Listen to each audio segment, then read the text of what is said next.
en esos momentos con su pastor el regalo de la paz.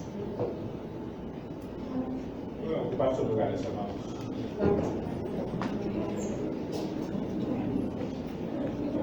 Voy a permitirme volver a releer el versículo 24 de la Nueva Versión Internacional de la Biblia, que dice: cuando José se despertó, hizo lo que el ángel del Señor le había mandado y recibió a María por esposa. Oremos. Bendito Padre Celestial, te ruego en esta hora que nos permitas poder escuchar tu voz, poder entender, Padre, el mensaje que tú tienes para cada uno de nosotros, y que tengamos la capacidad a través de tu Espíritu Santo de poder vivirla. Te lo ruego por Jesucristo. Amén. En cierta ocasión en que viajé por una comisión de la Asamblea General a los Estados Unidos, a una reunión con líderes de una de las denominaciones presbiterianas con las cuales mantenemos una relación fraternal, llegué al aeropuerto de Houston y después de pasar migración, como no tenía más que una pequeña maleta que llevaba conmigo, pues me dirigí directamente a aduanas para entregar el formato correspondiente de declaración de mis pertenencias. Pero cuando me asomé a la sala donde está aduanas, hay varias filas, pero estaban terribles las filas, muy largas para pasar el control de aduanas, porque en ese momento el aeropuerto de Houston es un aeropuerto importante, habían llegado muchos vuelos de diferentes partes del mundo y había muchísima gente esperando pasar aduanas. La gran mayoría de las gentes que estaban en las filas, pues se notaban pues enojadas, ¿verdad? Descontroladas, porque pues, decían, híjoles, ¿cuánto tiempo vamos a tardar aquí para pasar la fila, ¿verdad? Para pasar aduanas. Y yo estaba tranquilo, no tenía yo prisa. Las personas, de hecho, no iban a ir por mí al aeropuerto. Al salir del aeropuerto iba yo a alquilar un carro, ¿verdad? Para ir, porque iba a estar solamente 2 días. Y me dijeron, mire, usted vaya, alquila un carro, nosotros lo pagamos. Estaba yo muy tranquilo, no tengo prisa. Y estaba yo al final de la fila, ¿verdad? Esperando a mi turno para pasar aduanas. Yo dije, quién sabe cuánto tiempo voy a tardar, no estaba yo tranquilo. Cuando de repente a lo lejos se paró un oficial de la policía y me empezó a observar. Y al rato me hizo una seña que me iba a acercar a él. Me acerqué a él, traía una pequeña maletita conmigo y me dijo, ¿ya pasó usted a recoger su maleta? Dije, no vas a recoger nada porque es todo lo que tengo. Me dijo, ¿y a qué se dedica usted? Soy pastor y vengo a una reunión de solo 2 días, por eso no traigo mayor equipaje. A ver, denme sus documentos, me dijo. Agarró mi pasaporte, checó que ya tenía yo mi visa sellada y me dijo, ya puede irse por esa puerta. Muchas gracias, le dije. Y agarré y me salí con la tranquilidad del mundo. Al salir de la terminal, yo me pregunté, ¿cómo pasó eso? Ellos, los oficiales de la policía, tienen poder para hacer eso. Ya había yo pasado aduana, migración, ¿no? Que era solamente aduanas. Pero ¿por qué hizo lo que hizo? ¿Por qué me había tratado realmente tan amablemente y me había sacado de esa fila enorme para sacarme del aeropuerto y decir, ya puede irse? Entonces entendí que quizás la seguridad, la tranquilidad que mostraban al no desesperarme en la fila, ¿no? Sino estar tranquilo esperando mi turno, creo que le llamó la atención. Y como además tampoco hice ninguna expresión de enojo, ni de tampoco temor cuando él me llamó, ¿no? Simplemente le dije, no. Sí, me acerqué a él y le dije, hola. Creo que eso hizo que él tuviera la confianza, ¿verdad? Para que me dijera, salga, puede irse. ¿Cuán fácilmente podemos perder la paz que debemos de tener? Porque Cristo vive en nuestros corazones. hay tantas cosas, ¿no?, que de repente son circunstancias que tenemos que vivir que nos hacen a veces perder la paciencia, perder la paz y que nos vuelven iguales que el mundo. Pero debemos realmente tener en nuestras vidas conscientes de que el nacimiento de Jesús nos trae a nosotros algo hermoso que no todo el mundo tiene, y es la paz. El domingo pasado comenzamos a ver el tema general, todo lo que quiero para Navidad. Y hoy veremos un segundo regalo que con la llegada de nuestro Salvador Dios nos dio. Hoy que estamos entrando a esta temporada de celebración de la Navidad, que entre otras cosas, he comentado, se predica y se anuncia la alegría, la paz, el gozo, el amor. Sin embargo, aunque es uno de los momentos, podríamos decir así, más alegres del año, también muchas veces es a menudo el más estresante para muchos. En la historia que se nos narra en el pasaje que hoy estamos usando, de Mateo, capítulo 1, versos 18 al 25, se nos describe la situación que vivía José, el esposo, de acuerdo a la tradición judía, de María. Como nos aclara el versículo 18 cuando nos dice, el nacimiento de Jesucristo fue así. Estando desposada María su madre con José, antes que se juntasen, se halló que había concebido del Espíritu Santo. Estresante. Sería un buen término para describir la situación de José, que llevaría a lo que podríamos llamar la primera Navidad. Porque imagínense la situación tan complicada que vivía. Su prometida, de acuerdo a los términos que hoy utilizamos de noviazgo y matrimonio, estaba embarazada, lo cual era terriblemente condenable para la ley judía.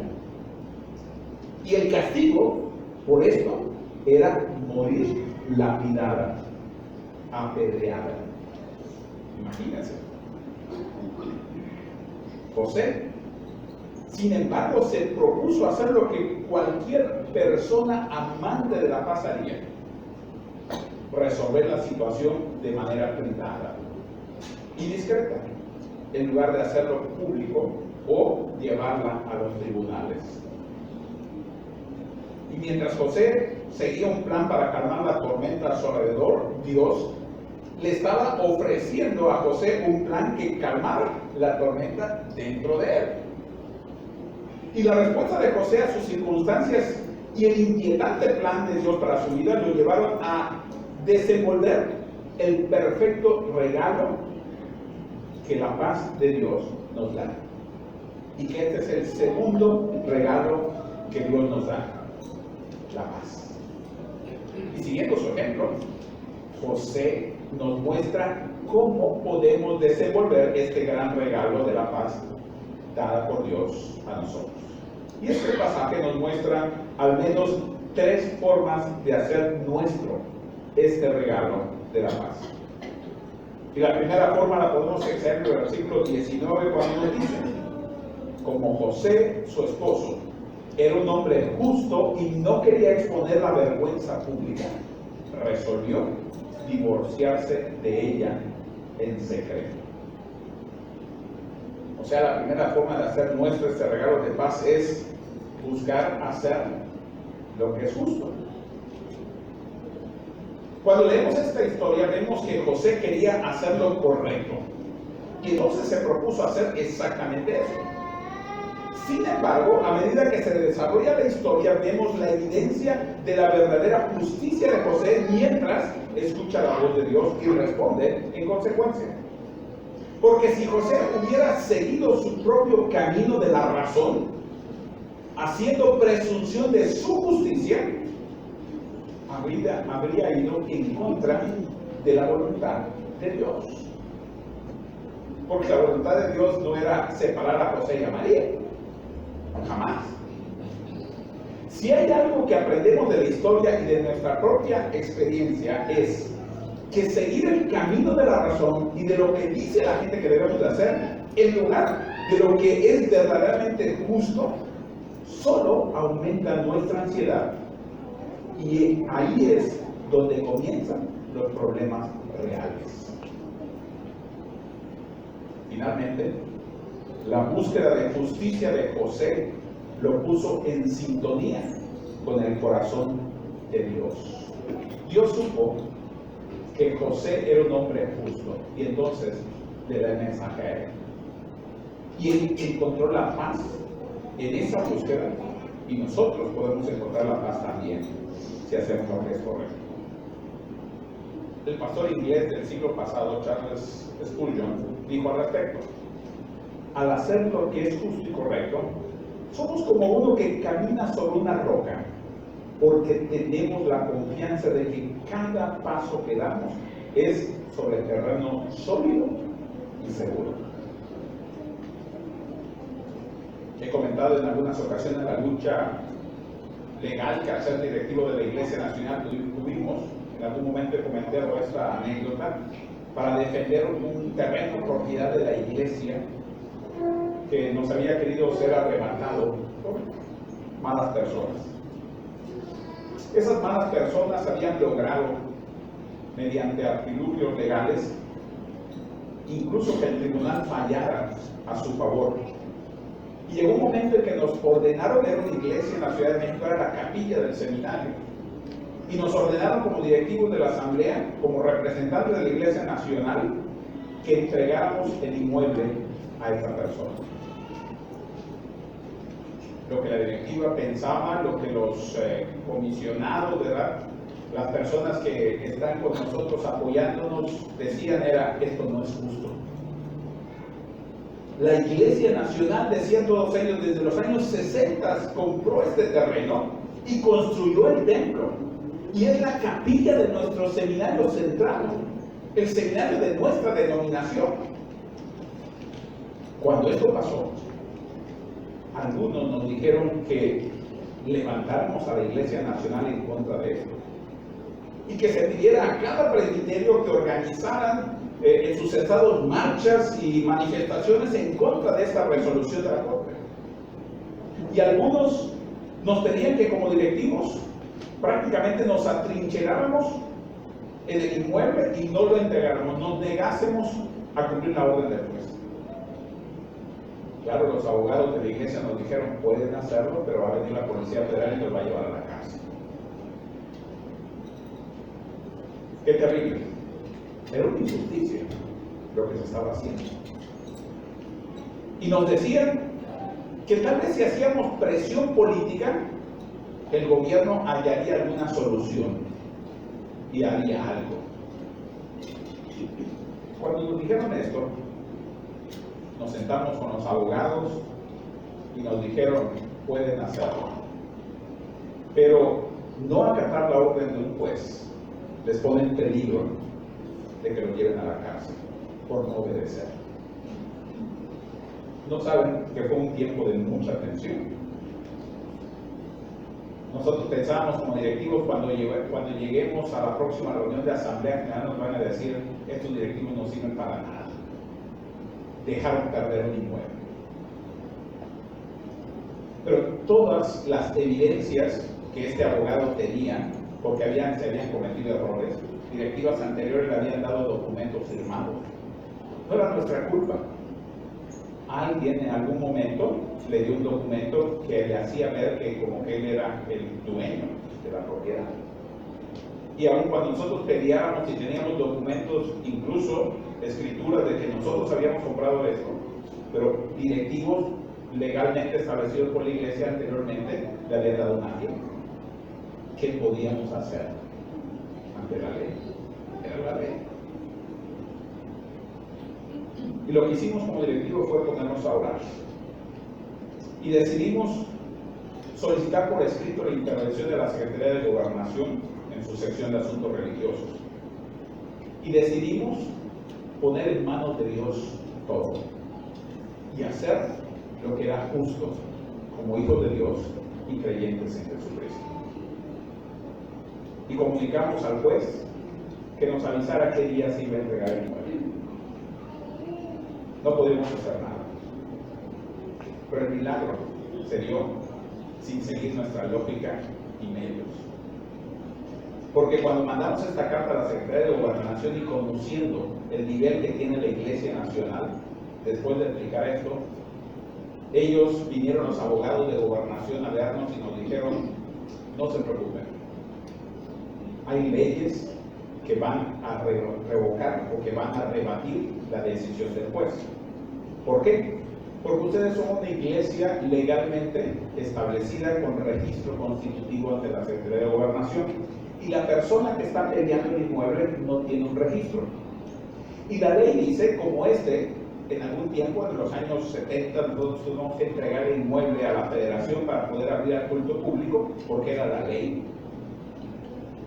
Pero la ley dice que los inmuebles federales son iglesias, que son inmuebles federales, solo pueden ser administrados por personas legalmente constituidas como asociaciones religiosas, lo cual él no tiene. Eso no lo sabe el juez. Pero la Secretaría de Gobernación va a intervenir a través de INDAVI, que es la oficina que administra los inmuebles federales, llámense como se llaman. E INDAVI, a través de sus abogados, metió esto diciendo al juez: perfecto, ese es el fallo, pero es imposible cumplirlo porque él no cumple la ley para entregar los inmuebles federales. ¿Y sabe qué? No se lo entregaron. Y entonces, dicen esos casos, quedó un caso sobreseído. O sea, no se puede hacer nada porque él ganó el caso, pero no ganaba en el otro.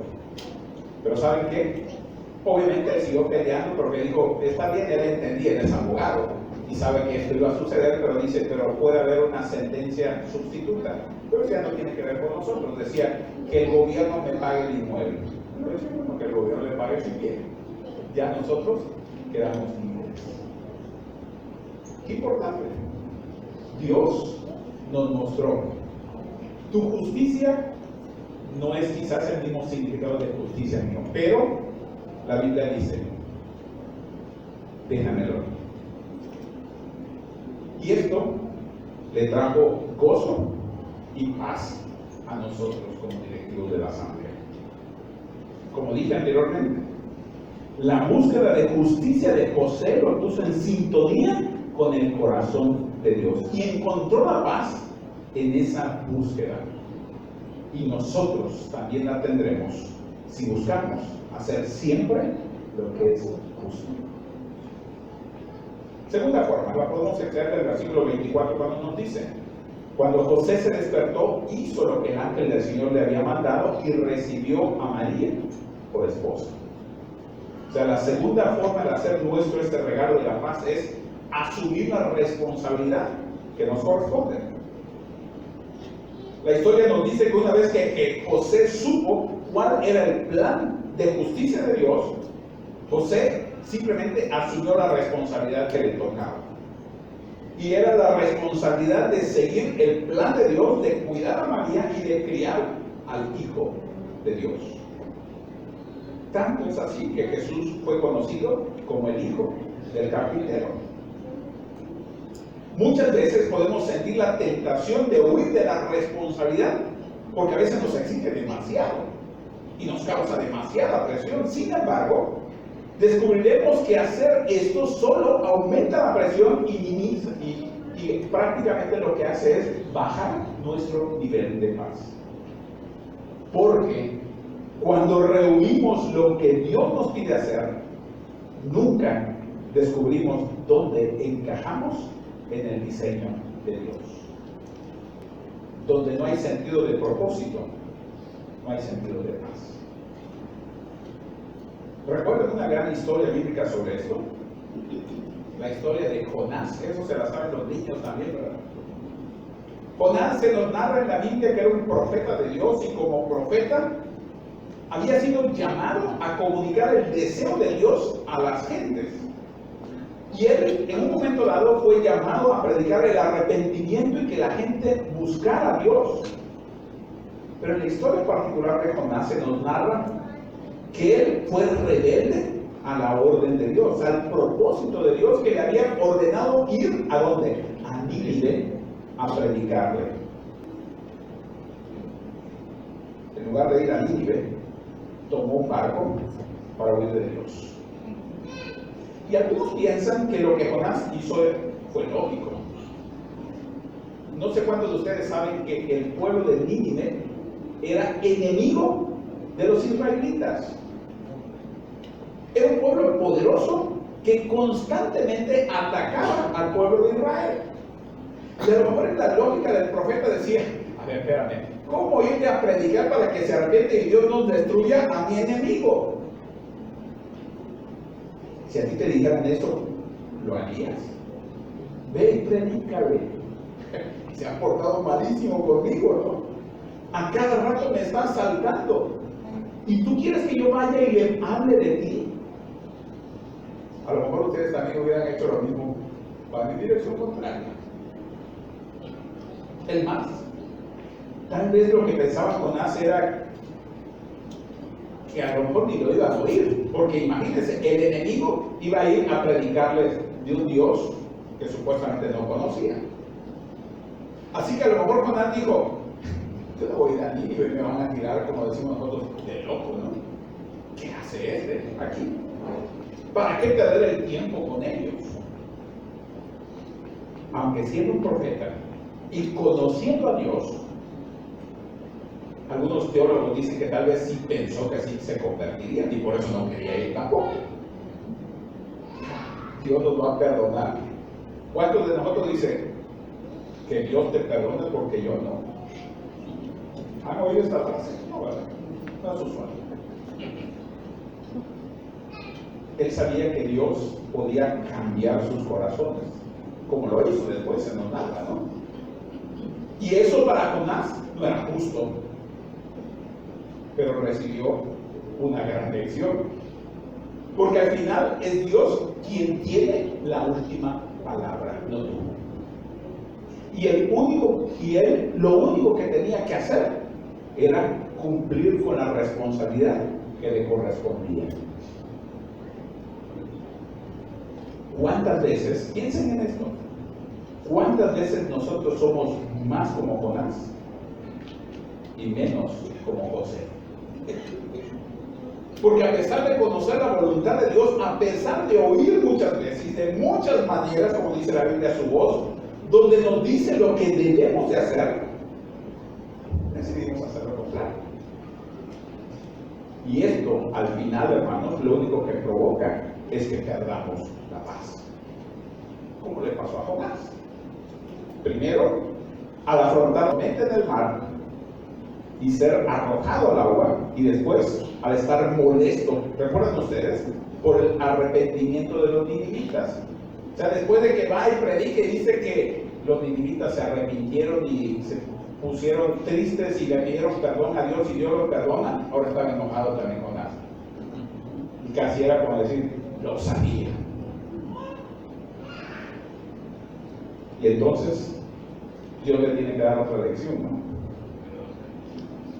Muchas veces, gracias a la misericordia que Dios nos tiene, Él nos da lecciones de vida para enderezarnos y que asumamos la responsabilidad que nos corresponde, cumpliendo sus mandatos para poder tener la paz que solo Él puede darnos. Tercera forma, la podemos acceder al versículo 25 cuando nos dice: pero no tuvo relaciones conyugales con ella hasta que dio a Dios un hijo, a quien le puso por nombre Jesús. La tercera forma de hacer nuestro este regalo de la paz es mantenernos enfocados en el plan de Dios. Aunque el matrimonio se había legalizado cuando decidieron vivir juntos, el matrimonio no se consumó, dice la Biblia, hasta después del nacimiento de Jesús.